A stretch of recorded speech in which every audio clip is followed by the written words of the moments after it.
Thank you, Mr. Chairman. Gaetz is recognized. February 26, 2020, House Armed Services Committee, General Mark Milley. We know we're not going to defeat the Taliban militarily, and they're not going to defeat the government of Afghanistan militarily. You really blew that call, didn't you, General?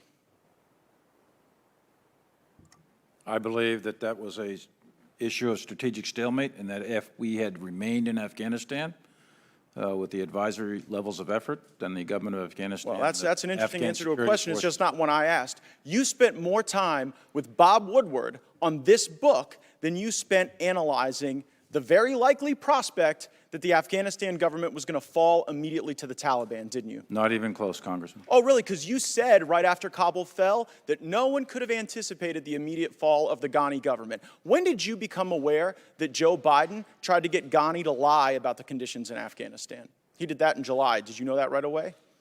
I'm not aware of what President Biden. You're not aware of lying the or- phone call that Biden had with Ghani where he said, whether it is true or not, we want you to go out there and paint a rosy picture of what's going on in Afghanistan. You're the chief military advisor to the president. You said that the Taliban was not going to defeat the government of Afghanistan militarily, which, by the way, they cut through them like a hot knife through butter. And then the president tries to get Ghani to lie.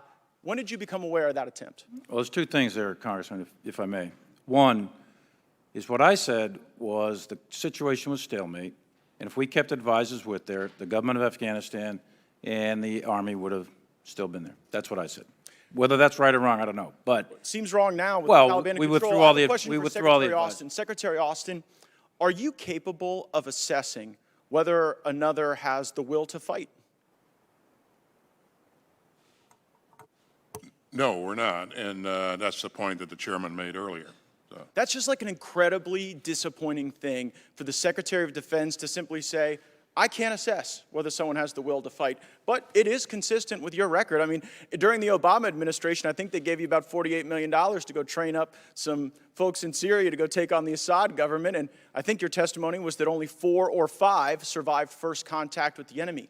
So what confidence should this committee have in you, or should the country have in you, when you've now confessed to us, and whether it's the swing and a miss in Afghanistan that General Milley talked to the Senate about yesterday, total failure, or whether it was your failures in Syria, you don't seem capable to look at a fighting force and determine whether or not they have the will. well, Is that an embarrassing? You recall, Congressman, that the end result was the SDF that we stood up that was very, very instrumental in turning the tide of battle up in Syria.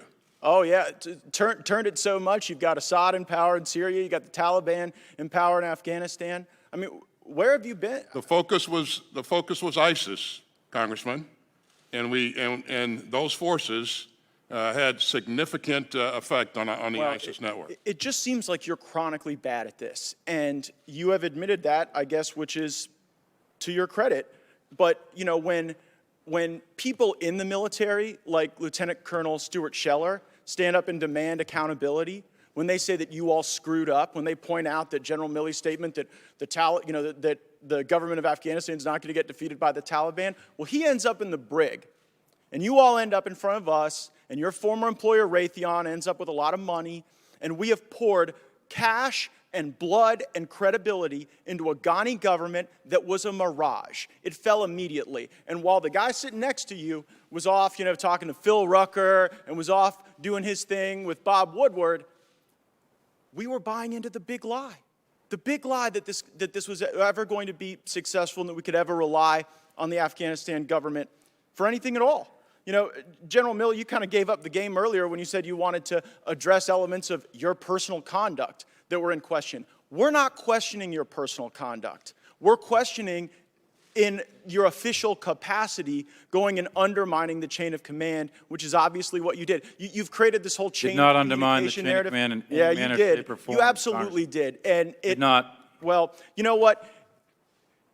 You said yesterday that you weren't going to resign when senators asked you this question. And I believe that you guys probably won't resign. You seem to be very happy failing up over there. But if we didn't have a president that was so addled, you all would be fired, because that is what you deserve. You have let down the people who wear the uniform in my district and all around this country, and you're far more interested in what your perception is and how people think about you in insider Washington books than you care about winning, Gentleman's which this time group has seems incapable of expired. doing.